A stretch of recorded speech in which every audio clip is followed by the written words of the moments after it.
Itong room number 1. Yan, tapos na po. Tinampakan na ng mga gamit dito. Kasi nagkakalat kami. Yan. Yan, pinipalis na. Nilagyan na ng gloss. Tapos, nalipat na sila dito mga idol.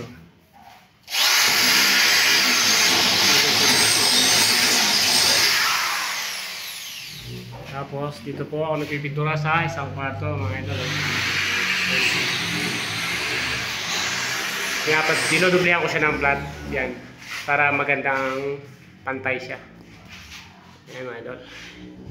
Sige, mamaya ulit. Hello mga idol. Nandito po tayo ngayon sa ating project mga idol. Ito. Bali, padalawang kwarto na po ito. Pinipinturahan na rin. Tapos na rin. Natapos na rin po natin yung isang sala. Tapos binubuo na rin po isang sala. Bali, nasa pang 5 layer na po kami mga idol. Yan. Dahil ang pintura po ito mga idol ay halos lahat, pati huling pipinturahan namin. Yan. Update ko po kayo mga idol. Isang kwarto. Patapos na po ito pinturahan. Yan.